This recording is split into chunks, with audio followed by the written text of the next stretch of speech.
Assalamualaikum warahmatullahi wabarakatuh. Berjumpa ya dengan saya Ibu Rida di pertemuan yang kedua dengan menggunakan metode asynchronous.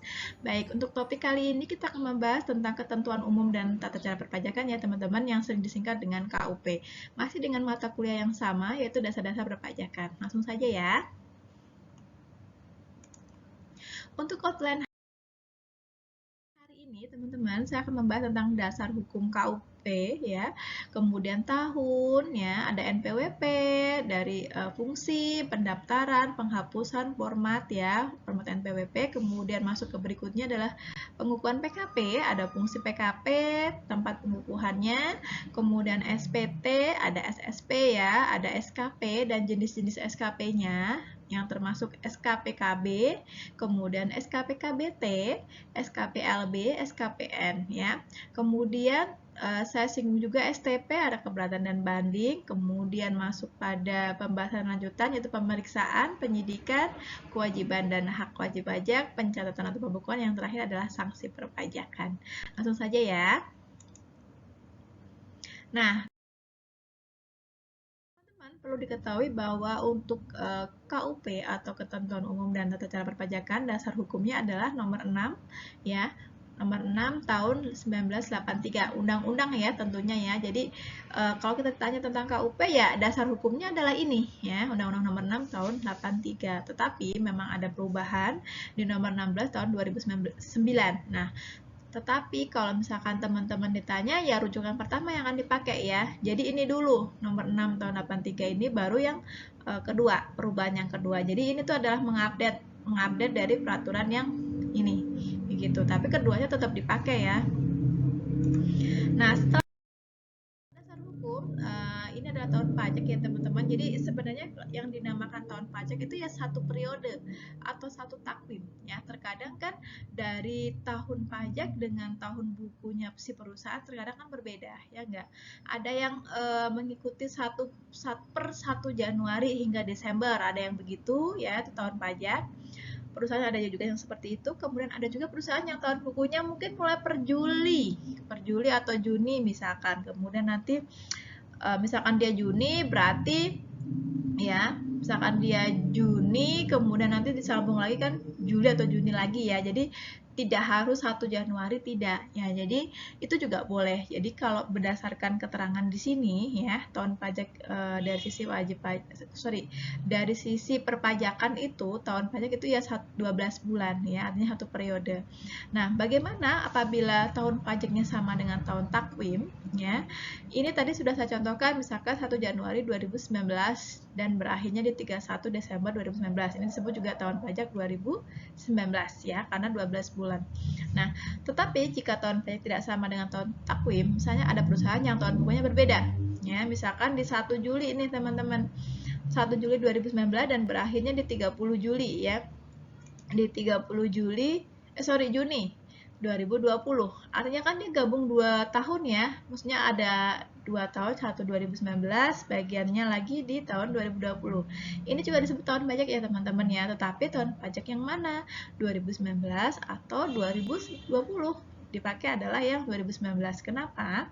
Karena kita menggunakan pantauan 6 bulan pertama yang jatuhnya pada tahun 2019. Makanya ini disebut dengan tahun pajak 2019. Gitu ya. Oke. Nah, kemudian untuk NPWP, teman-teman, NPWP pasti teman-teman juga sudah pernah mendengar ya yang namanya NPWP. Kepanjangannya adalah nomor pokok wajib pajak ya. NPWP yang ada 15 digitnya ya teman-teman ya. 9 digit di depan itu adalah kode wajib pajak, yang sisanya adalah kode administrasi perpajakan. NPWP sendiri sebenarnya adalah nomor yang diberikan kepada wajib pajak sebagai sarana dalam administrasi perpajakan yang dipergunakan sebagai tanda pengenal diri atau identitas wajib pajak dalam melaksanakan hak dan kewajiban perpajakannya. Ya, setiap orang yang telah memenuhi persyaratan subjektif dan objektif, ini maksudnya begini nih. Kalau subjektif, kalau dia subjeknya orangnya atau pelakunya sudah berlaku penghasilannya misalkan sudah di atas atau melebihi PTKP, dia secara subjektif dia sudah dikenai pajak begitu. Kalau dari sisi objektif secara administrasinya ya, secara administrasinya dia sudah layak, dia sudah memiliki NPWP, sudah berpenghasilan dan seterusnya ya. Sesuai dengan ketentuan perpajakan, wajib pajak mendaftarkan diri pada kantor pelayanan pajak atau KPP untuk dicatat sebagai wajib pajak sekaligus untuk mendapatkan NPWP. Oke. Kenapa sih kita harus pakai NPWP? Ada fungsinya nih teman-teman. Yang pertama, tentunya sebagai sarana dalam administrasi perpajakan. Yang kedua, dipergunakan untuk menjaga ketertiban dalam pembayaran pajak dan pengawasan. Yang ketiga, dipergunakan untuk semua hal yang berhubungan dengan dokumentasi perpajakan. NPWP itu pakai ya. Kemudian yang keempat, untuk mendapatkan pelayanan dan instansi tertentu yang mewajibkan. Dan yang terakhir adalah untuk mencantumkan NPWP dalam setiap dokumen yang diwajibkan. Misalkan teman-teman mau buat rekening di bank, pasti butuh NPWP. Bener nggak? Misalkan teman-teman mau lapor SPT, butuh NPWP. Misalkan teman-teman melaporkan berkas perusahaan, pasti butuh NPWP gitu kan, dan seterusnya ya. Jadi memang fungsi NPWP ini sangat banyak ya manfaatnya. Nah, untuk pendaftarannya bagaimana? Nah, jika badan nih teman-teman ya, berarti dia harus daftar di mana lokasi usaha badan tersebut berkedudukan ya. Kemudian kalau orang pribadi atau perseorangan, ya berarti didaftarkan di KPP di mana orang tersebut tinggal. Kan begitu ya, di lokasi yang dia berada. Kemudian kalau BUT, didaftarkan di kantor pelayanan pajak badan dan orang asing. Untuk yang perwakilan ya, biasanya ini didaftarkan di KPP di mana orang tersebut yang melakukan kegiatan. Artinya di mana sih dia melakukan kegiatan, ya disitulah dia didaftarkan ya NPWP-nya ya, karena ini kan cabang atau perwakilan. Kemudian kalau dia PKP atau pengusaha kena pajak, berarti ya dia harus melaporkan di tempat dia punya usaha gitu ya. Ini hampir sama dengan yang posisinya di nomor 1 ya. PKP adalah orang pribadi atau badan dalam bentuk apapun yang dalam kegiatan usaha atau pekerjaannya menghasilkan barang dan jasa. Jadi lokasi di mana dia menghasilkan produk atau barang dan jasa.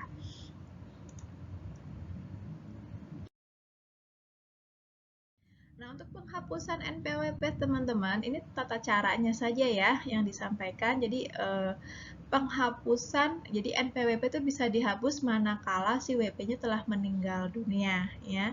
Kemudian dia tidak meninggalkan warisan seperti itu ya. Apa sih yang harus dilampirkan ya? Berarti fotokopi akte kematian. Jadi ada ahli warisnya, dia memberikan ini ya berkasnya. Kemudian jika ada wanita kawin yang dia tidak melakukan perjanjian pemisahan harta dengan suami atau istrinya begitu ya. Ini juga dia harus melampirkan surat nikah atau akte perkawinan. Kemudian ketiga, NPWP tetap bisa terhapus apabila ada warisan yang belum terbagi ya dalam kedudukan sebagai subjek pajak sesudah selesainya pembagian dengan saat adanya surat pernyataan dari ahli waris. Kemudian yang sudah likuidasi nih teman-teman. Jadi NPWP itu hapus apabila ada perusahaan atau badan yang telah bangkrut begitu ya, gulung tikar, telah dilikuidasi secara resmi berdasarkan ketentuan peraturan perundang-undangan. Ya tentunya ada akta pembubarannya, bukti kalau memang sudah dilikuidasi dan neracanya. Kemudian BUT ya, bentuk usaha tetap ini karena misalkan memang ya karena sesuatu hal dia bisa hilang di statusnya sebagai BUT, itu juga bisa hapus ya NPWP-nya. Kemudian orang pribadi lainnya yang tidak lagi memiliki syarat, artinya dia sudah tidak masuk kriteria untuk memiliki NPWP. Nah, itu juga bisa terhapuskan. Nah, ini loh teman-teman, ini adalah format ya, format NPWP. Format NPWP DJP yang dikeluarkan oleh DJP ya. Jadi kalau misalkan teman-teman belum punya, silahkan teman-teman datang ke kantor pelayanan pajak ya, di tempat teman-teman berada yang dekat. Kemudian mengisi form sih, biasanya ngisi form, kemudian teman-teman tulis gitu ya. Kemudian nanti dikasihkan ke staf fungsional pajaknya ya. Nah, oke, NPWP itu teman-teman terdiri dari 15 digit ya. Nah, ini contoh NPWP. Ini ada nomor NPWP, kemudian nama pemilik NPWP. Ini alamat biasanya. Kemudian ini adalah tanggal terdaftarnya NPWP tersebut. Nah, kenapa sih harus ada 15 digit? Nah, Yang pertama, ya, yang di sini dua kode. Kode di sini teman-teman ini adalah jenis wajib pajaknya. Ya, apakah dia orang pribadi atau badan. Kemudian 3 digit ini adalah nomor wajib pajak orang tersebut, urutannya kalau ini ya. Kemudian kalau yang ini ya. Tadi yang nomor NPWP itu ini ya teman-teman ya, karena kan banyak dan biasanya anak kita kan berdua jutaan ya. Nah, jadi digitnya banyak. Kemudian untuk sub-checking digitnya ini ya teman-teman ya, ini secara automatic sistem untuk pengecekan. Kemudian kode KPP, kode kantor pelayanan pajaknya, biasanya suka ada 3 kode. Nah, ini dia. Dan yang terakhir adalah status WP yang ini, yang 000. Nah, teman-teman bisa perhatikan nih, mungkin misalkan ada teman atau bapak ibunya teman-teman nih memiliki NPWP, coba dilihat apakah status WP-nya di belakang itu 000 atau 001. Kalau di 000 artinya dia kewajiban pajaknya terpisah ya, maksudnya mandiri sendiri begitu. Tapi kalau misalkan 001 biasanya gabung dengan si suami, begitu sih biasanya. Oke ya, lanjut. Nah, untuk pengukuhan pengusaha kena pajak ya teman-teman. Jadi ada istilah yang namanya PKP atau disebut dengan pengusaha kena pajak. Hati-hati, ada PKP. PKP untuk pengusaha kena pajak, ada juga PKP adalah penghasilan kena pajak. Nah, hati-hati ya. Kalau untuk PKP yang ini pengusaha ini berarti masuknya ke badan. Tapi kalau PKP satunya lagi penghasilan kena pajak itu berarti jatuhnya di orang pribadi, ya. PKP adalah pengusaha yang melakukan penyerahan barang kena pajak atau jasa ya yang dikenai pajak berdasarkan Undang-Undang PPN. Undang-Undang PPN ini Undang-Undang nomor 8 ya teman-teman, kalau nggak salah Undang-Undang nomor 8 tahunnya tahun 83 harusnya ya. Setiap wajib pajak sebagai pengusaha yang dikenai PPN berdasarkan Undang-Undang PPN dan perubahannya wajib melaporkan usahanya untuk dikukuhkan sebagai PKP. Ya, jadi selama dia melakukan penyerahan barang atau jasa, dia berarti statusnya sudah menjadi PKP. Nah, untuk fungsi PKP sendiri, teman-teman, ya ini yang pertama adalah sebagai identitas PKP orangnya ya. Kemudian dia bisa melakukan kewajibannya, termasuk hak ya untuk bidang PPN dan PPNBM. Ya, ini biasanya orang-orang yang menjual produk ya, teman-teman, barang atau jasa. Kayak dia muncul PPN. Nah, untuk tempat pengukuhannya sendiri, teman-teman, bisa dikukuhkan sebagai PKP pada KPP yang wilayah kerjanya meliputi tempat tinggal atau tempat kedudukan atau tempat kegiatan usaha wajib pajak. Yang kedua, KPP tertentu sesuai dengan ketentuan peraturan perundang-undangan. Jadi tinggal milih ya tempatnya mau di mana dikukuhkannya PKP-nya. Nah, untuk pencabutan ya, pencabutan pengukuhan PKP ini juga bisa dicabut nih. Nah, bagaimana sistematikanya? Yang pertama, PKP pindah alamat ke wilayah kerja. Jadi dia bisa dicabut karena pindah alamat ya. Pindah alamat, nanti pada saat di alamat baru dia dikukuhkan lagi bisa. Kemudian yang kedua, sudah tidak memenuhi persyaratan sebagai PKP. Ya, termasuk PKP yang jumlah peredaran atau penerimaan bruto untuk suatu tahun buku tidak melebihi batas jumlah peredaran brutonya untuk pengusaha kecil. Ya, yang ketiga, PKP telah dipusatkan tempat terutang pajak PPN di tempat lain. Ada sudah didaftarkan dan dikukuhkan di wilayah lain. Kemudian PKP menyalahgunakan pengukuhan. Nah, ini nggak boleh nih, harus dicabut ya kalau disalahgunakan. Nah, teman-teman harus tahu ya yang namanya SPT, kalau di pajak itu pasti bahasa SPT ini sudah tidak asing lagi gitu ya. SPT atau disebut dengan surat pemberitahuan adalah surat yang oleh wajib pajak digunakan untuk melaporkan penghitungan pajak dan atau pembayaran pajak dan atau bukan objek pajak dan atau harta dan kewajiban menurut ketentuan peraturan perundang-undangan yang berlaku. SPT harus diisi secara JLB ya teman-teman, jelas, lengkap, dan benar. Kalau 3 kriteria JLB itu tidak dipenuhi, nah nanti yang ada ujung-ujungnya adalah pembetulan kan begitu.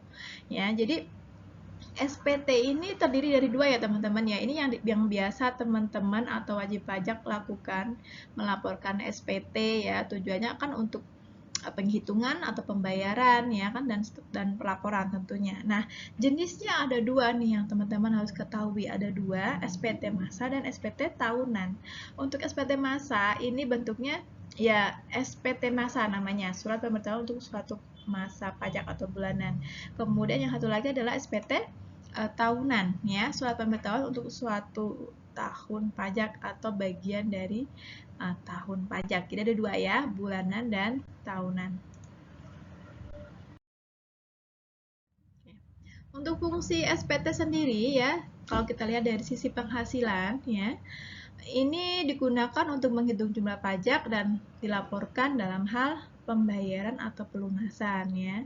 Kemudian penghasilan yang merupakan objek pajak dan atau bukan objek pajak ya, fungsinya untuk melaporkan, untuk memberitahukan tentang kaitannya harta dan kewajiban, kemudian penyetoran dan pemotongan ya terkait dengan potong dan pungut. Jadi menginformasikan kan tujuannya adalah ya ini A sampai D. Jadi menginformasikan, melaporkan terkait dengan ini semua. Nah, kemudian kalau dari sisi PKP ya, ini juga sebenarnya kurang lebih sama ya teman-teman ya. Kalau PKP kan dia berkenaan dengan PPN ya dan PPNBM. Nah, ini digunakan untuk melaporkan bahwa ada kredit pajak ya, kredit masukan dan terhadap pajak keluaran. Kemudian pembayaran atau pelunasan pajak yang dilaksanakan sendiri oleh PKP ya. Jadi menginformasikan ini, melaporkan ini gitu. Nah, untuk prosedur penyelesaian SPT, teman-teman ya, yang pertama SPT itu diambil sendiri ya, diambil sendiri ke Dirjen Pajak atau ke KPP ya. Bisa diakses menggunakan situs DJB ya atau Pajak Go ID. Kalau sekarang kan begitu ya, sekarang sudah pakai online, jadi teman-teman juga bisa ke Pajak Go ID-nya ya.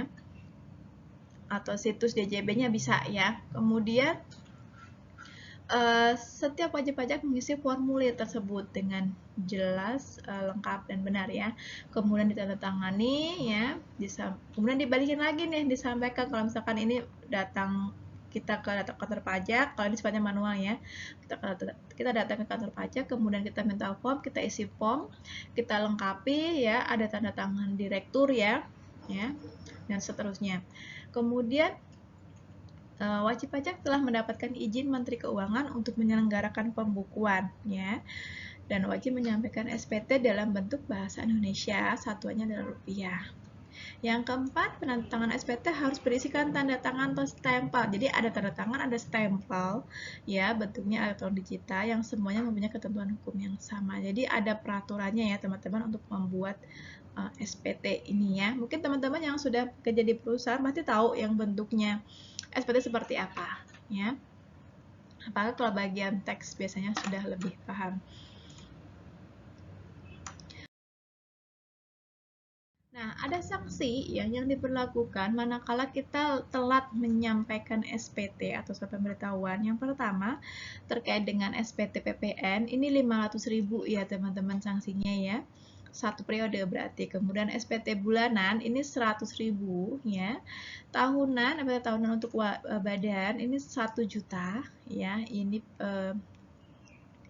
saya ulangi tadi yang nomor 1 ini SPT PPN ya. Jadi PPN ini terkait dengan JKP dan BKP yang tadi ini sifatnya bisa masa ya, bisa masa, bisa tahunan tergantung dari aktivitasnya ya. Kalau yang nomor 1. Kalau yang nomor 2 ini bulanan, yang ketiga ini tahunan, yang keempat ini untuk tahunan juga tapi untuk orang pribadi ya. Ini 100.000. Oke. Nah, bagaimana sih apabila kita sudah melakukan SPT ini teman-teman, tapi ada yang salah? Nah, kita bisa melakukan SPT pembetulan ya, atau yang disebut dengan pembetulan SPT. Wajib pajak dapat melakukan pembetulan SPT yang pengisiannya terdapat kekeliruan berdasarkan kemauan sendiri dengan syarat. Pertama nih, melampirkan pernyataan tertulis ya. Yang kedua, disampaikan paling lambat 2 tahun sebelum kadaluarsa penetapan untuk SPT yang menyatakan rugi atau lebih bayar. Kemudian belum dilakukan pemeriksaan, jadi jangan sampai, jadi kita membetulin itu jangan sampai dilakukan pemeriksaan terlebih dahulu, artinya sebelum pemeriksaan gitu ya. Kemudian dikenakan sanksi 2% per bulan ya apabila pembetulan menyebabkan pajak kurang bayar. Kalau misalkan nih setelah dibetulin kok ternyata ada yang kurang bayar, nah ini malah kena sanksi bunganya 2% per bulan ya. Nah, tetapi kalau misalkan nih teman-teman pada saat input nih menggunakan e-pin, contoh seperti saya nih, saya mau melaporkan SPT saya gunain e-pin tuh ya. Kemudian pada saat ngisi SPT pertama udah dilaporin tuh, udah oke. Nah, tiba-tiba ada yang salah nih tuh, keliru, saya harus merubah di hari itu juga misalkan. Kemudian saya betulin. Nah, pembetulan nanti bisa pembetulan ke-1 atau kedua ya, seperti itu ada formnya sendiri ya, ada di formulirnya. Nah, tetapi kalau memang sifatnya tidak cuman kesalahan ketik, kesalahan tidak fatal, kesalahan ringan itu bisa langsung dikerjain hari itu juga.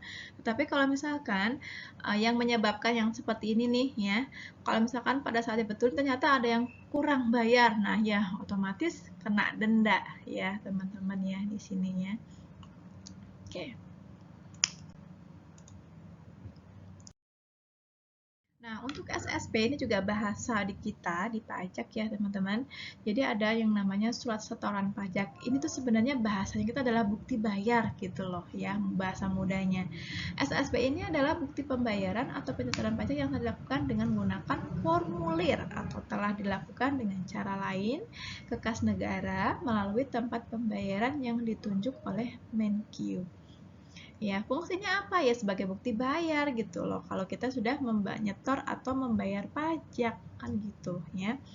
Disetornya kemana Bu? Setornya dia ke kantor pos bisa, kemudian bank-bank yang ditunjuk oleh Kementerian Keuangan, atau mungkin yang sekarang kalau misalkan teman-teman pakai m-banking itu juga sudah bisa sebenarnya untuk bayar pajak ya. Sekarang apa sih yang susah gitu kan? Bisa juga di bank-bank yang sudah ditunjuk, misalkan mungkin BRI, BNI dan seterusnya ya. Jadi untuk membayar pajak itu sudah mudah, apalagi sekarang udah zaman digitalisasi. Nah, kalau tadi ngebahas tentang apa namanya pembayaran atau penyetorannya. Nah, ini adalah jatuh tempo penyetorannya nih teman-teman. Perlu diingat ya. Jadi untuk penyetoran atau pembayaran itu harus disetor tanggal 10 ya, tanggal 10 bulan berikutnya. Untuk yang mana? Untuk yang pajak final, pasal 4 ayat 2, kemudian pasal 15, pasal PPh 21, 23, 26 ya. PPh pasal 2 ini 22 atas PPN, atas BBM, gas dan pelumas, kemudian 22 yang dipungut oleh wajib badan tertentu ya. Nah, kalau yang tanggal 15 bulan berikutnya ini untuk yang sebagian final ya, karena kan ada yang masuk tanggal 10, ada yang tanggal 15. Nah, kemudian pasal 15 diselesaikan sendiri, angsuran pasal 25 ya teman-teman ya. Kemudian PPN nih yang dibangun sendiri, kemudian ada PPN atas pemanfaatan BKP. BKPTB ini adalah barang kena pajak tidak berwujud ya, atau JKP. Kalau JKP adalah jasa kena pajak dari luar daerah pabean. Kemudian PPN dan PPNBM dipungut selain bendaharawan pemerintah. Nah, kalau misalkan dari semua ini bertepatan di hari libur, artinya dimundurin 1 hari kerja. Jadi mundur ya jatuhnya ya teman-teman ya. Pada saat ini tanggal 10 atau tanggal 15 kok ternyata jatuhnya hari libur, berarti dimundurin hari sebelumnya ya untuk jatuh temponya. Oke. Nah, ini masih sambungan. Jadi untuk 1 hari kerja setelah pemungutan ini untuk yang ini ya, PPh 22, PPN, PPNBM, ini bisa PPNBM atas cukai ya. Kemudian 1 hari pemungutan ini untuk yang dipungut bendaharawan sama yang ditandatangani oleh SPM. Ya, ini SPM ini surat pemberitahuan masa maksudnya ya. Kemudian tanggal 7 bulan berikutnya ini untuk jatuh tempo PPN dan PPM yang dipungut oleh bendaharawan pemerintah. Ya. Kemudian akhir masa pajaknya itu berakhir untuk pasal 25 angsuran ya bagi WP dengan kriteria tertentu. Nah, bagaimana kalau misalkan petang-petang libur? Sama, tentunya dimundurin 1 hari kerja. Nah, ini masih sambungan yang tadi ya. Jadi untuk jenis-jenis pajak yang ini masuk tanggal 20 bulan berikutnya yang tadi ya sudah saya sampaikan. Kemudian yang PPN, membangun sendiri, BKPTB dan seterusnya ini di akhir bulan berikutnya untuk SPT masa PPN ya. Kalau mundur libur nasional berarti dimundurkan gitu. Nah, ini untuk lebih detail tapi sih sama sebenarnya sama PPT yang sebelumnya ya teman-teman.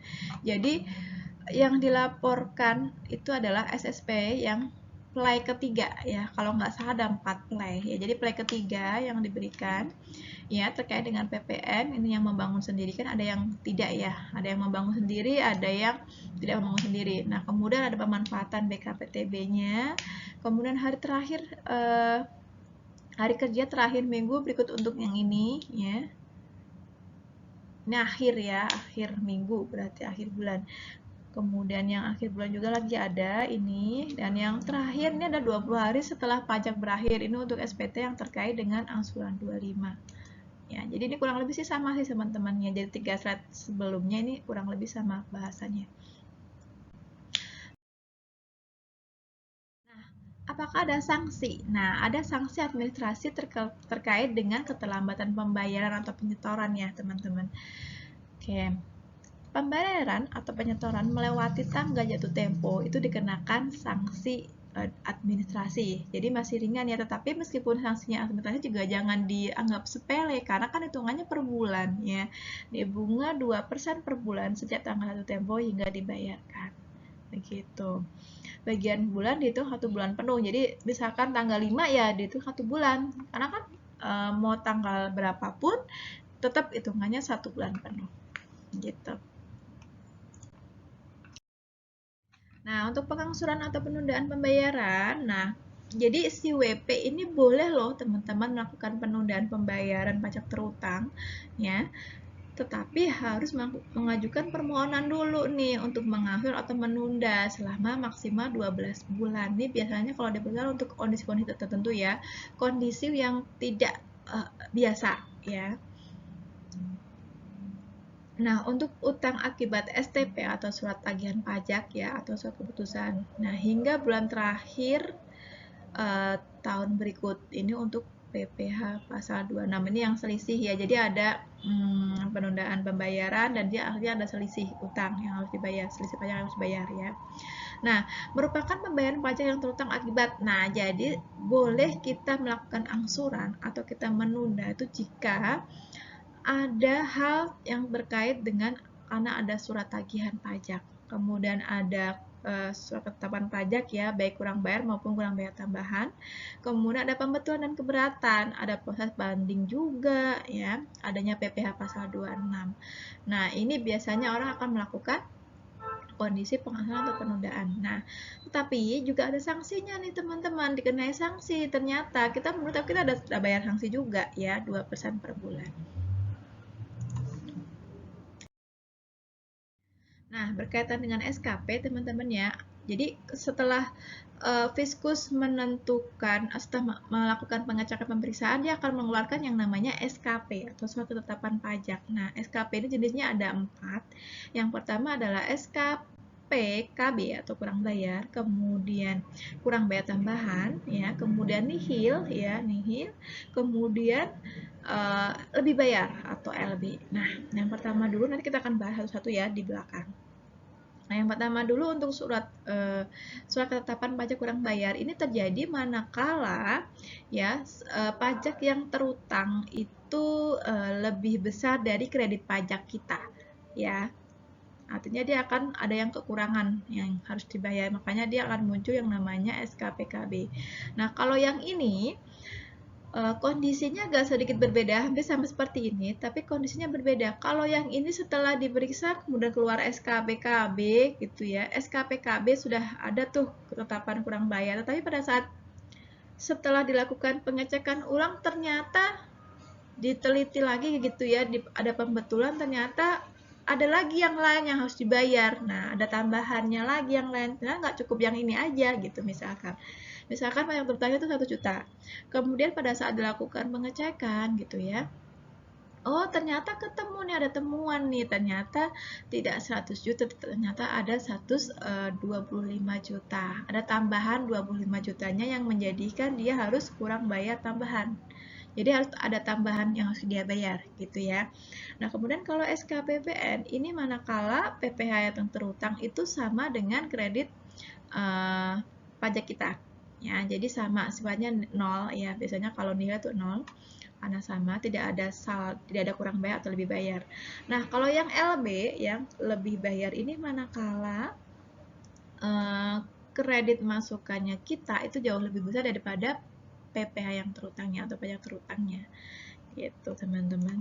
Wajib pajak membayar pajak terutang tanpa menggantungkan diri terhadap keberadaan SKP. Ya, meskipun jadi kita juga sebagai wajib pajak maksudnya diharapkan untuk waktunya bayar ya bayar gitu ya. Jadi jangan sampai menunggu keluarnya ini ya, keluarnya SKP begitu maksudnya. Nah, yang pertama adalah yang kurang bayar dulu. Ya, ini kalau secara definisi ya, menentukan besarnya jumlah pokok pajak. Jadi kalau kurang bayar nih teman-teman, yang ditentukan adalah pokok pajaknya, jumlah kredit pajaknya, jumlah kekurangan pembayaran pokoknya, administrasinya, dan jumlah pajak harus dibayar. Nah, fungsinya apa sih SKPKB ini? Ya untuk mengoreksi ya, mengoreksi atau jumlah yang terutang menurut SPT-nya, sarana untuk mengenakan sanksi, atau untuk menagih pajak.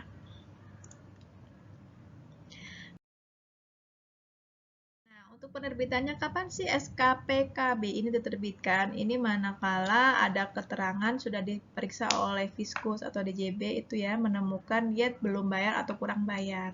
Kemudian mendapat yang namanya surat teguran begitu ya. Kemudian setelah dicek ternyata ini, berdasarkan hasil pemeriksaan atau keterangan lain mengenai PPN dan PPNBM, ternyata tidak seharusnya dikompensasikan selisih lebih pajak atau tidak seharusnya dikenakan tarif 0%. Yang keempat, ini ada kewajiban untuk pembukuan atau pencatatan tidak dipenuhi ya. Teman-teman juga bisa muncul nih yang keluarganya SKPKB. Kemudian kepada wajib pajak diterbitkan NPWP atau dikukuhkan sebagai PKP secara jabatan. Masih sambungan SKPKB ya teman-teman, untuk waktunya sendiri berapa tahun Bu? Nah, diterbitkannya dalam waktu 5 tahun ya. Ini kondisinya apabila pajak terutang tidak atau kurang bayar berdasarkan hasil pemeriksaannya. Jadi ada Fiskus pemeriksa. WP memperoleh NPWP atau pembukuan PKP secara jabatan. Pajak kurang bayar dikenai tambahan sanksi 2% per bulan ya, maksimal selama 24 bulan sejak saat terutang hingga penerbitan SKPKB ya teman-teman. Oke, baik. Nah, ini juga masih sama kurang lebih sama statement yang sebelah, cuma ada sanksi yang harus dikenai ya. Kalau yang tadi sudah saya sampaikan di previous slide, nah yang sekarang sanksinya. Sanksinya ini 50% ya atas PPh yang kurang atau tidak dibayar dalam satu periode 1 tahun takwim. Kemudian 100% ini apabila PPh-nya kurang atau tidak dipotong, tidak dipungut ya, tidak dipotong, tidak dipungut atau tidak disetor. Jadi 100% justru. Kalau 100% ya, kalau yang ini satu lagi ini kalau memang tidak dibayar ya. Jadi sanksinya juga berupa kenaikan ya teman-teman. Sanksi administrasi dapat berupa kenaikan. Jadi kenaikannya menjadi lebih besar. Nah, makanya kenapa ya harus berhati-hati gitu ya, sebagai wajib pajak kita harus tahu peraturan pajaknya supaya kita tidak kena sanksi kenaikan seperti ini yang lebih ya. Kenapa dibilang kenaikan? Karena memang ini bertambah gitu loh dari tarif yang sebelumnya. Nah, kenapa? Nah ini ya, ini sebab penerbitan dan sanksi masih kurang lebih sama yang sebelumnya tadi ya teman-teman. Oke, jangka waktunya tadi 5 tahun ya. Tadi ada kenaikan 100% juga sudah saya kupas. Nah, WP tidak dikenaikan jika data dilaporkan sendiri sebelum pemeriksaan. Jadi jangan sampai ada pemeriksaan. Kalau sudah masuk pemeriksaan yang tadi sanksinya, tetapi kalau sebelum berarti belum kena ya, belum ada sanksi apapun.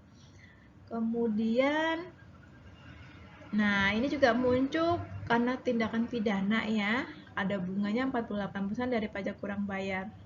Ini kondisinya kalau sudah lewat dari 5 tahun. Kalau yang ini tadi kan dalam jangka 1-5 tahun. Tapi kalau prosesnya sudah lewat 5 tahun nih, udah kelamaan banget. Nah, dapat sanksinya sudah bukan 2% per bulan, tetapi sudah menjadi 48%. Nah, lumayan ya, teman-teman.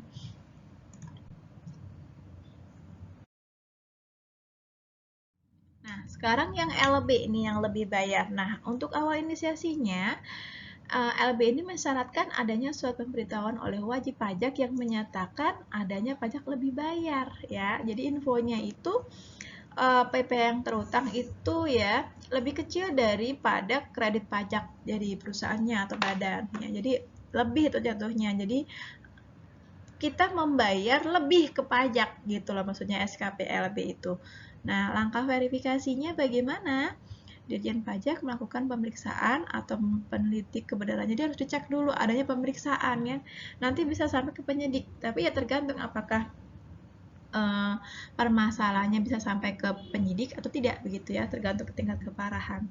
Nah, penerbitannya nih ya. Apabila ditemukan kredit pajak atau pajak yang telah dibayar melebihi pajak terutang atau terdapat pajak yang seharusnya tidak terutang seperti kredit PPh-nya melebihi PPh terutang, kemudian PPN masukannya melebihi nih PPN keluaran nih teman-teman ya, kemudian PPNBM yang dibayar melebihi PPN terutang, SKPLB dapat diberikan lebih dari 1 kali. Nah, oke.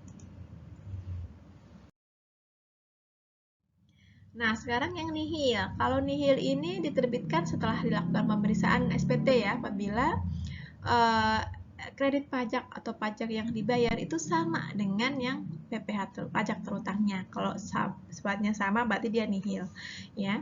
Atau kredit pajak yang dibayar dan pajak terutang itu bernilai 0 ya.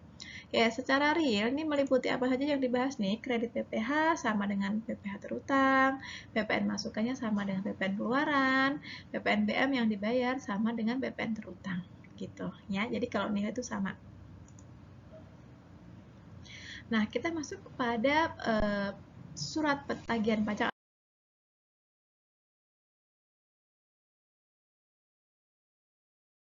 STP bahasanya ya. STP ini sebenarnya sih surat ini ya teman-teman. Surat tagihan sebenarnya kalau bahasanya kita. Surat untuk melakukan tagihan, pajak dan atau sanksi administrasi berupa bunga dan atau denda. Jadi tidak hanya sebatas penagihan pajak tapi juga penagihan sanksi, penagihan denda, penagihan administrasi, bunga dan seterusnya. Nah, fungsinya untuk apa STP ini? STP ini atas koreksi pajak yang terutang ya. Sarana mengenai sanksi administrasi berupa denda atau bunga dan digunakan untuk menagih pajak. Nah, dasar penerbitan SPT-nya sendiri teman-teman, ini kalau kondisinya PPh-nya itu belum dibayar atau kurang bayar ya. Kemudian dari hasil pemeriksaan terdapat kekurangan ya. Kemudian adanya sanksi nih, ada bunga ternyata atau denda. Kemudian PKP tidak membuat faktur, dia tidak membuat faktur pajak, dibuat tapi tidak tepat waktu, bisa ya.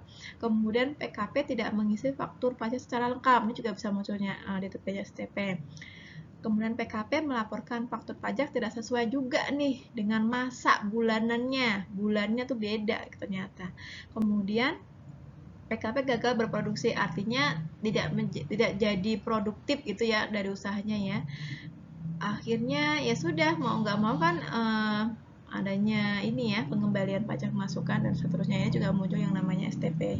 Jadi kadang ada yang begitu ya wajib pajak tuh ya udah planning ternyata atas suatu hal gitu ya ada kendala ternyata tidak jadi berproduksi. Waduh gimana tuh ya kan? Jadi ada yang namanya STP.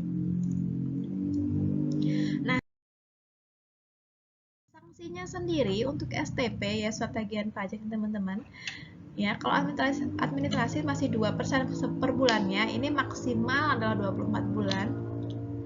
Kemudian sanksi bisa juga berupa denda ya 2% dari DPP ya, dasar pengenaan pajak dikenakan terhadap PKP yang tidak membuat faktur. Nah, membuat faktur tapi tidak tepat waktu, kemudian diisinya juga tidak secara lengkap ya. Atau melaporkan ke faktur pajak itu tidak sesuai dengan masa penerbitan, ini juga kena sanksi ya, teman-teman, 2% dari DPP. Kemudian yang ketiga ada juga nih bunga 2% juga. Dari mana? Dari STP-nya, dihitung dari tanggal penerbitan SK pengembalian yang lebih bayar tadi ya. Oke. Nah, kita masuk pada bagian keberatan dan banding nih teman-teman. Jadi EP itu memiliki hak untuk mengajukan keberatan dan banding ya. Kalau dari Fiskus itu memiliki hak untuk menagih dan menggugat. Kalau dari sisi BP itu bisa melakukan keberatan dan banding. Nah, untuk keberatan wajib pajak ya, ini dilakukannya kemana nih Bu? Dilakukannya ke DJP ya. Kemudian kenapa sih harus melakukan keberatan? Misalkan kondisinya dia kasusnya itu adalah kurang bayar ya, atau mungkin bisa kurang bayar tambahan, atau mungkin lebih bayar, atau mungkin nihil ya, atau mungkin pemotongan atau pemungutan oleh pihak ketiga berdasarkan ketentuan peraturan perundang-undangan yang berpajakan. Jadi ya mungkin yang dari sisi wajib pajak itu mengatakan versi WP itu tidak sesuai dengan versinya si DJP. Ini adalah itu sebenarnya ya. Jadi mereka menggunakan cuman kasusnya bisa seperti ini, kasus-kasusnya, jenis kasusnya. Cuman mereka karena keberatan tidak merasa sama, tidak merasa yakin gitu ya. Misalkan dari sisi fiskusnya itu angkanya adalah 9 sebenarnya yang dibayarkan, tapi dari sisi dari WP itu adalah angkanya 6. Misalkan seperti jadi kekeh harus melakukan keberatan sampai ke banding. Begitu.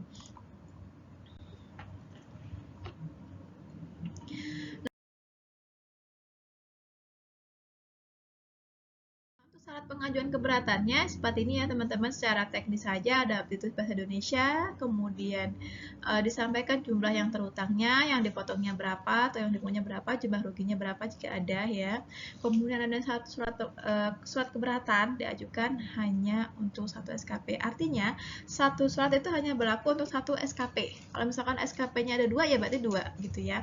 Kemudian melunasi pajak yang masih harus dibayar. Kemudian diajukan dalam jangka waktu 3 bulan sejak tanggal dikirimnya SKP ya.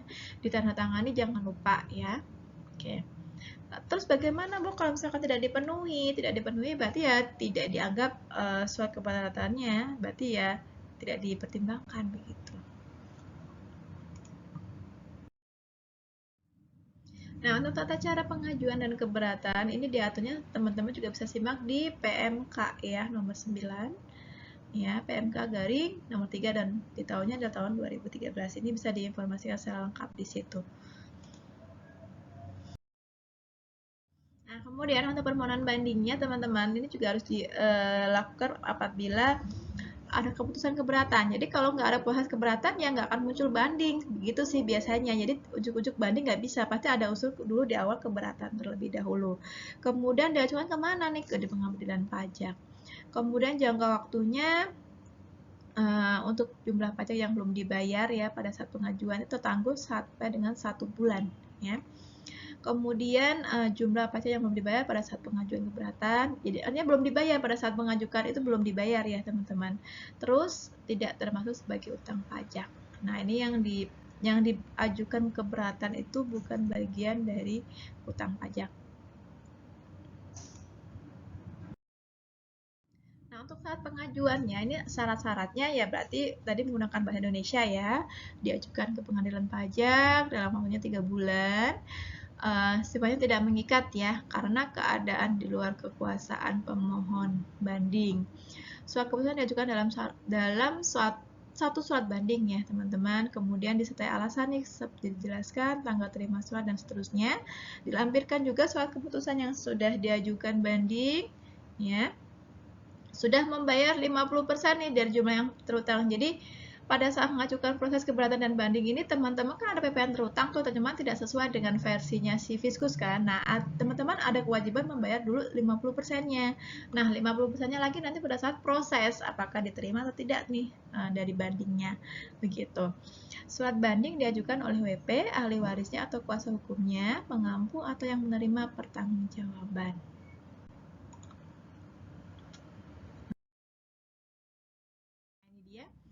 Putusan banding ya teman-teman, jika kondisinya jumlah pajak yang belum dibayar, berarti begini, belum merupakan pajak yang terutang sampai dengan putusan banding tersebut. Nah, misalkan kalau permohonan bandingnya ditolak ya, atau dikabulkan sebagian, berarti hati-hati di situ ada denda 100% ya. Dari jumlah pajak berdasarkan putusan banding dikurangi dengan pembayaran pajak yang telah dibayar sebelum mengajukan keberatan. Jadi ada mekanismenya ya teman-teman ya. Nah, ini adalah pembetulan ya, proses pembetulan, pengurangan, penghapusan atau pembatalan SPT. Nah, bisa dibetulin, tadi sudah saya sampaikan di depan, jadi memang SPT itu bisa dibetulin ya. Atas permohonan wajib pajak atau karena jabatannya, Dirjen Pajak dapat membetulkan nih terkait dengan tadi soal ketetapan pajak ya, yang dia jenisnya ada 4. Kemudian ada STP ya. Ada SK pembetulan, keberatan, pengurangan sanksi administrasi, penghapusan, pengurangan, pembatalan ketetapan pajak ya, dan seterusnya. Yang dalam penerbitannya terdapat kesalahan tulis, hitung, dan kekeliruan penerapan ketentuan tertentu dalam peraturan perundang-undangan. Oke, jadi proses pembetulannya ya terkait ini nih bisa dibetulin ya. Nah, oke, saya ulangi ya. Jadi, kita bisa melakukan pembetulan selaku WP itu kondisinya membetulin apa sih yang membetulin ini teman-teman ya. Jadi poin 1 hingga 10 ya. Pembetulan ini sifatnya bisa dari kekeliruan tulisan ya, bisa nominalnya mungkin ya, sampai ke tingkat yang berat ya. Jadi pembetulannya juga harus menyesuaikan dengan peraturan pajak ya teman-teman. Oke, baik, kita sambung berikutnya. Nah, untuk pengurangan, penghapusan, dan pembatalan ini juga dapat dilakukan ya, terkait dengan apa? Terkait dengan bunga ya. Jadi Dirjen Pajak ini dapat mengurangi atau menghapuskan sanksi administrasi apabila bunga, denda, dan kenaikan yang terutang sesuai dengan Undang-Undang Perpajakan, dalam hal sanksi tersebut dikenakan karena kekhilafan wajib pajak atau bukan karena kesalahan. Jadi pure bukan kesalahan dari WP begitu ya. Kemudian dibatalin SKP atau STP-nya yang tidak benar. Kemudian ada hasil pemeriksaan nih ya. Dari hasil pemeriksaan yang dilaksanakan nggak ada tuh yang namanya SPT-nya kemudian pembahasan akhirnya. Jadi dilaksanakan tanpa. Jadi misalkan ada dari pihak fiskus yang tidak sebenarnya begitu ya, mungkin bisa jadi oknum tertentu memasukkan dia tidak ada bukti hasil pemeriksaannya, tidak ada pembahasan akhirnya, itu juga dianggap dihapus gitu ya sanksinya ya. WP dapat mengajukan permohonan untuk pengurangan atau pembatalan apabila WP tidak mengajukan keberatan atas SKP-nya. Kemudian WP mengajukan keberatan ya, tetapi keberatannya tidak dipertimbangkan oleh DJP karena tidak memenuhi persyaratan. Gitu ya, teman-teman. Nah, untuk kadaluarsa ini ya, penagihan pajak, ada bunga, ada denda, kadaluarsa. Ini setelah 5 tahun ya teman-teman, setelah 5 tahun penerbitan dari STP-nya. SKP dan lainnya kadaluarsa tertangguh apabila, nah ini dia, diterbitkan surat paksa, kemudian ada pengakuan utang pajak dari wajib pajak baik langsung maupun tidak langsung, diterbitkannya kurang bayar ya, atau kurang bayar tambahan, dilakukannya penyidikan tindak pidana. Nah, kemudian masuk kepada bagian pemeriksaan nih teman-teman. Jadi ini pemeriksaan dilakukan oleh pihak Fiskus atau DJP ya. Pemeriksaan sendiri adalah serangkaian kegiatan menghimpun dan mengolah data, keterangan, dan atau bukti yang dilaksanakan secara objektif dan profesional berdasarkan suatu standar pemeriksaan untuk menguji kepatuhan ya, pemenuhan kewajiban pajak dan atau untuk tujuan lain dalam rangka melaksanakan ketentuan peraturan perundangan perpajakan. Jadi intinya pemeriksaan ini adalah tujuannya adalah melakukan pemeriksaan tujuannya untuk menguji kepatuhan. Nah, kepatuhan atau untuk tujuan lain gitu. Yang menjadi sasaran pemeriksaan atau maupun penyelidikan ya adalah untuk mencari adanya nih pertama interpretasi undang-undang yang tidak benar, kemudian kesalahan hitung mungkin ya, penggelapan secara khusus dari penghasilan, pemotongan dan pengurangan tidak sesungguhnya ya yang dilakukan wajib pajak dalam melaksanakan kewajiban perpajakannya. Jadi kalau sudah DJP itu melakukan pemeriksaan ini perlu hati-hati ya kawan-kawan ya.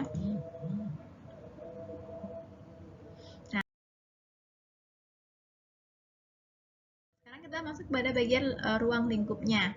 Ruang lingkup jika tujuannya hanya untuk menguji kepatuhan, berarti masuknya ke sini nih teman-teman. Ya. Dilihat dari Nah, kita lihat dulu dari jenis. Jadi, kita golongkan dulu apakah pemeriksaannya tujuannya adalah untuk menguji kepatuhan atau untuk tujuan lain. Kalau untuk tujuannya menguji kepatuhan, berarti kita lihat dulu nih jenis pajaknya ya, bisa satu, beberapa, atau seluruh jenis pajak. Kemudian, untuk masa atau tahun pajak, satu atau beberapa masa pajak ya, bagian tahun pajak atau tahun pajak dalam tahun-tahun lalu maupun tahun berjalan ya. Jadi untuk kepatuhan kita harus melihat ininya dulu ya. Tapi kalau untuk tujuan lain berarti kita harus melakukan penentuan, pencocokan dan pengumpulan materi yang berkaitan dengan tujuan pemeriksaan ya, tergantung dari tujuan lainnya itu apa. Begitu. Nah, untuk kriteria pemeriksaannya teman-teman, yang tujuan lain ya ini apakah harus dilakukan atau dapat dilakukan. Nah, kita lihat dulu. Kalau yang harus dilakukan ini, WP mengajukan permohonan pengembalian kelebihan pembayaran pajak. Jadi mereka mengajukan permohonan nih bahwa yang si WP ini bayarnya lebih bayar gitu ya. Ada kelebihan pembayaran. Mereka mengajukan surat permohonan. Nah, kalau misalkan kondisinya dapat dilakukan, nah ini berarti terkait dengan LB, ya. Surat pemberitahuan yang lebih baik atau SKPLB, termasuk yang telah diberikan pengembalian pendahuluan, kemudian adanya kerugian SPT, ya. Kemudian tidak menyampaikan atau melaporkan SPT, begitu. Adanya pelaburan, ya, ada merger, akuisisi dan seterusnya. Kemudian SPT memenuhi kriteria seleksi berdasarkan risiko. Ya, ada indikasi bahwa kewajiban perpajakannya tidak terpenuhi. Nah, jadi kalau misalkan masuk kategori ini berarti posisinya memang pemeriksaan tujuan lain dapat dilakukan ya. Tetapi kalau misalkan kondisinya ternyata ada kelebihan bayar ya berarti memang harus wajib diperiksa begitu ya, teman-teman. Oke. Nah, untuk kriteria pemeriksaan tujuan lain ini ya prosedurnya ya, adanya pemberian NPWP secara jabatan, adanya penghapusan NPWP, pengukuhan ya, adanya pengajuan keberatan, pengukuhan bahan guna menyusun NPPN ini ya, normal penghitungan penghasilan neto. Kemudian ada pencocokan data ya, kondisi kalau WP-nya berlokasi di daerah terpencil, di daerah ya ini sama nih. Kemudian pemeriksaan atau lebih ya, pemeriksaan satu atau lebih tempat terutama WP. Jadi pemeriksaannya lebih dari satu lokasi gitu. Dan seterusnya ya teman-teman ya, sampai kepada pada saat produksi dimulai, kemudian permintaan informasi dari negara mitra. Kalau ini kondisinya adalah yurisdiksi luar ya. Artinya kita sudah melibatkan yurisdiksi negara lain kalau kaitannya dengan P3B, penghindaran pajak berganda. Nah, kalau tadi pemeriksaan, lanjutannya adalah penyidikan nih teman-teman ya.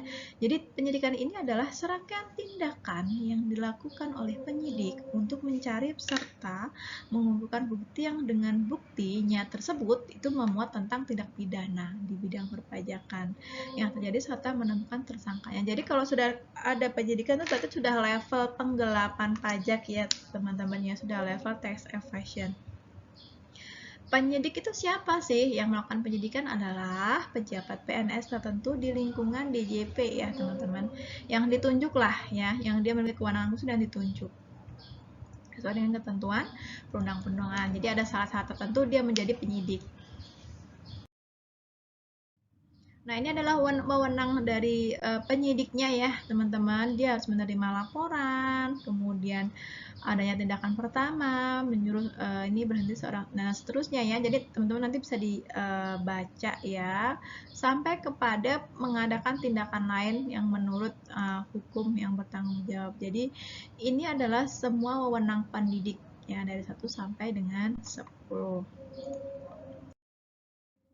Nah, kewajiban pendidik itu ngapain sih? Nah, jadi dia tuh tugasnya adalah memberitahukan dimulainya penyidikan dan menyampaikan hasil penyidikannya kepada penuntut umum melalui penyidik pejabat polisi negara RI ya, sesuai dengan ketentuan yang diatur di Undang-Undang Hukum Acara Pidana. Jadi kalau sudah masuk ke penyidik ya berarti sudah ada penyidikan, dari mulai pemeriksaan, penyidikan, itu masuk ke ranah pengadilan pajak dan jatuhnya sengketa pajak ya teman-teman ya. Jadi ini udah unsur penggelapan, udah level yang ekstrim ya, udah level yang paling tinggi gitu ya, yang nanti bisa masuk ke PK ya. Oke, untuk kewajiban dan hak wajib pajak mungkin saya rasa teman-teman juga pasti sebagian sudah pada tahu ya. Jadi untuk kewajiban wajib pajak tuh ngapain aja sih kan gitu ya? Mendaftarkan diri untuk mendapatkan NPWP, melaporkan usahanya apabila dia sudah dibuka sebagai PKP, menghitung dan membayar sendiri self assessment ya teman-teman. Kemudian mengisi dengan benar nih, jangan salah ya, SPT yang dilakukan juga harus benar, jelas, lengkap, benar ya. Menyelenggarakan pembukuan, jika diperiksa wajib memperlihatkan buku, artinya koordinatif ya dengan pihak DJP ya pemeriksa. Kemudian pada saat mengungkapkan pembukuan jika diminta ya, WP terikat oleh suatu kewajiban untuk merahasiakan. Maka kewajiban untuk merahasiakan itu ditiadakan oleh permintaan. Artinya dia harus kooperatif membuka termasuk rahasia apapun. Karena kan kondisinya ini yang nomor 7 adalah si WP diperiksa kan begitu ya oleh DJP. Nah, untuk haknya sendiri nih teman-teman, jadi hak WP itu apa aja sih diperpajakan kan gitu. Kita bisa mengajukan keberatan atau bahkan banding ya.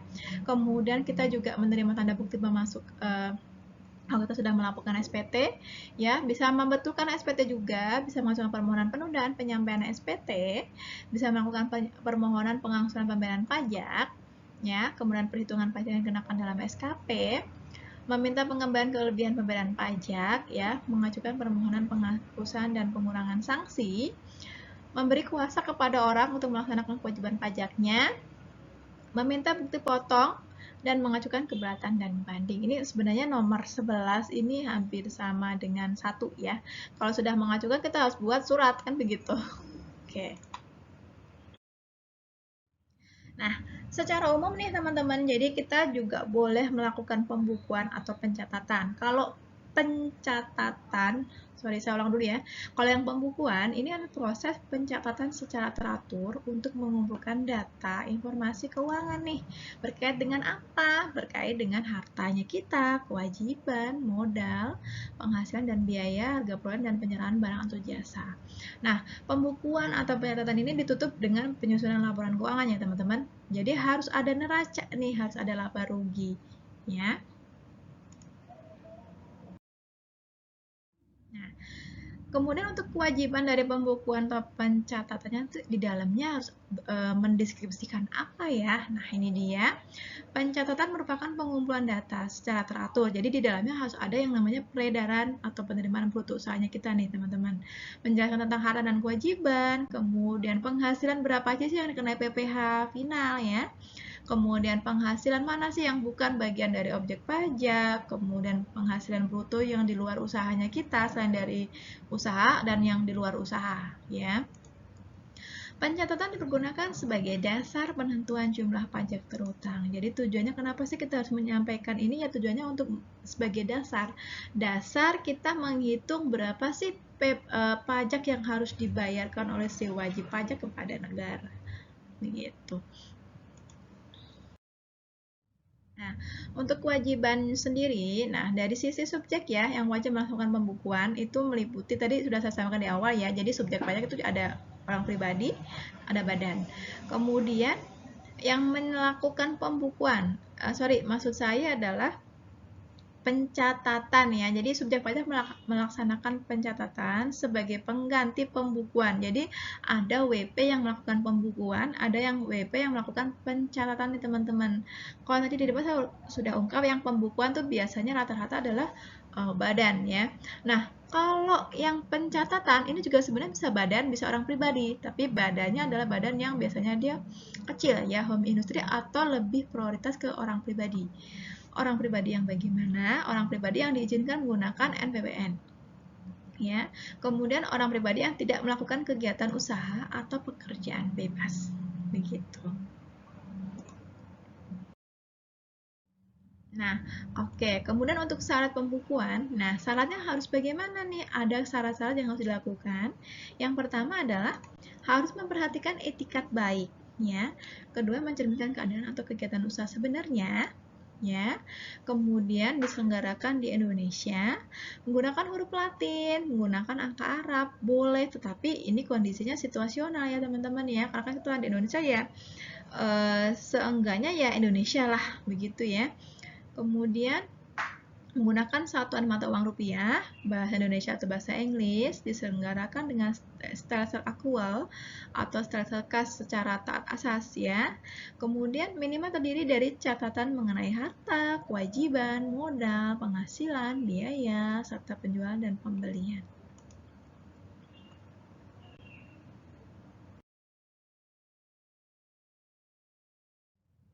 Nah, untuk sanksi tidak memenuhi. Nah, bagaimana Bu kalau misalkan tidak melakukan pembukuan, apakah ada sanksi? Ada, ya. Tapi begini teman-teman, tidak mengadakan pembukuan atau pencatatan dikenakan sanksi administrasi. Jadi sanksinya masih berupa sanksi administrasi ya.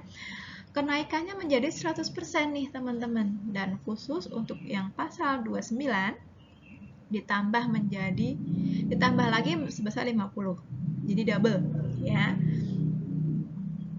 Nah, jika dilakukan dengan sengaja atau tindak pidana, nah kalau disengaja ya berarti paling singkat nih 6 bulan dan paling lama 6 tahun. Denda paling sedikit 2 kali dari dalam pajak terutang yang tidak atau kurang bayar, dan paling banyak adalah 4 kali dari dalam jumlah pidana utang yang atau tidak atau kurang bayar ya. Kemudian pidana menjadi 2 kali sanksi pidana nih. Nah, jadi tergantung tingkat keparahannya. Kalau dari pertama yang paling kecil adalah sanksi administrasi, yang paling kalau misalkan memang dia sengaja tidak mau melakukan pembukuan ya bisa sampai ke tingkat pidana nih teman-teman. Dilakukan sampai kedua kali pidana apabila seorang wajib pajak melakukan lagi tindak pidana di bidang perpajakan sebelum lewat 1 tahun ya, terhitung sejak diselesaikannya menjalani pidana. Jadi pidana yang pertama, pidana yang kedua, artinya yang bisa jadi si WP ini melakukan pajak di tahun pertama, tapi dia juga masih ada rentetan hasil lain yang menimbulkan tidak pidana lagi, begitu. Akhirnya kalau dia belum setahun, nah 2 kali pidana jatuhnya ya kan, gitu ya teman-teman. Nah, sanksi perpajakan ini jaminannya ya, jaminan bahwa ketentuan peraturan perpajakan akan dituruti, ditaati, dan dipatuhi, atau dengan kata lain, sanksi perpajakan merupakan alat pencegah atau preventif agar wajib pajak tidak melanggar norma perpajakan. Betul ya, jadi ada efek jerak begitu ya. Sanksinya secara umum ada sanksi administrasi dan sanksi pidana, tadi sudah saya sampaikan. Nah, dan ada yang berupa denda pidana sendiri, ada yang berupa denda pidana digabung dengan pidana penjara, ada yang pidana penjara sendiri. Jadi bisa macam-macam ya jenisnya teman-teman ya.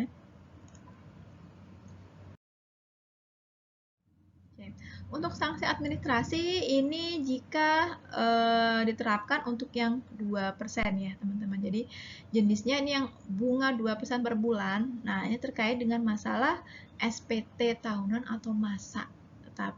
Nah, ini ya. Ada jenis permasalahannya, kemudian cara bayarnya ya. Dari mulai yang pertama dari pembetulan sendiri SPT ya. Kemudian yang kedua dari penghasilan rutin.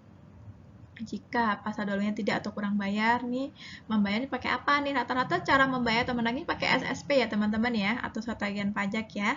Kemudian kalau yang di nomor 3 ini dilakukan pemeriksaan pajak kurang bayar, ini bisa ke SSP, bisa ke SPKB ya. Maksudnya mungkin adalah SKPKB mungkin maksudnya dia ya. Kemudian yang nomor 4 ini pajak yang diangsur atau ditunda, jenisnya macam-macam ya. Yang kelima ini SPT tahunan, PP yang ditunda. Jadi jenisnya banyak ya teman-teman, permasalahannya. Sanksinya adalah 2% per bulan. Nah, kalau yang denda administrasi, jadi kita tinggal bayar begitu ya. Ini jenisnya macam-macam, ada 1 sampai 4. Yang pertama adalah jika kondisinya tidak atau terlambat memasukkan atau menyampaikan SPT. Jangan sampai telat lah, intinya ada bayarnya nih ya. Kita harus membayar 100.000 hingga 1 juta. Kemudian kalau kita yang kedua, pembetulan sendiri. Nah, ini SPT ditambah 150% karena ada kenaikan. Kemudian yang ketiga, khusus PPN, misalkan tidak melaporkan, tidak membuat atau mengisi faktur, melanggar. Nah, ini kita ada sanksinya ditambah 2% denda. Ya. Yang keempat, untuk PBB. Ya, kalau PBB-nya ini terlambat dibayar atau dilakukan pemeriksaan atau kurang bayar. Nah, ini ada surat tagihan ditambah dendanya juga, ada denda administrasinya juga ya, teman-teman. Nah, 50% dan 10%. Nah, ini untuk masalah yang misalkan tidak memasukkan SPT ya. Ini yang dikukuhkan secara jabatan ya, teman-teman ya. Kemudian tidak menyelenggarakan pembukuan ya, tidak memperlihatkan buku atau dokumen, tidak kooperatif pada saat diperiksa begitu, adanya proses keberatan ditolak ya, banding ditolak dan seterusnya. Dan ini adalah cara menagihnya dan bentuk kenaikan tarifnya ya, teman-teman, sebelah kanan. Yang kedua, dikeluarkannya SKBKB, ini KBT ya, karena ditemukan data baru. Nah, ini ada nih 100% nih kenaikannya. Yang khusus PPN ini karena kompensasi yang lebih ya, ini juga 100%. Nah, oke, sebenarnya naungan pidana. Nah, naungan pidana ini sudah dibahas ya teman-teman, adalah di Undang-Undang Nomor 6 Tahun 83 ya. Dan sudah diupdate menjadi 28 tahun 2007 ya, tentang KUP. Dan ada juga nih Undang-Undang Nomor 12 ya. 12 ini kalau nggak salah tentang PPB ya teman-teman ya. Sudah diupdate menjadi 94 tahunnya. Oke, jadi kalau misalkan teman-teman mau lihat tentang seputar sanksi pidana, silahkan dirujuk di peraturan ini. Gitu. Oke, cukup ya untuk paparan saya hari ini untuk mata kuliah yang kedua ya, mata kuliah KUP. Semoga teman-teman menyimak, memahami, dan belajar ya. Jangan hanya ditonton sekilas saja, tapi silahkan ditonton sampai selesai supaya teman-teman juga ada pemahaman. Mohon maaf apabila ada kata-kata saya yang kurang berkenan. Wabillahi taufiq wal hidayah. Wassalamualaikum warahmatullahi wabarakatuh. Jangan lupa like dan subscribe ya. Dadah.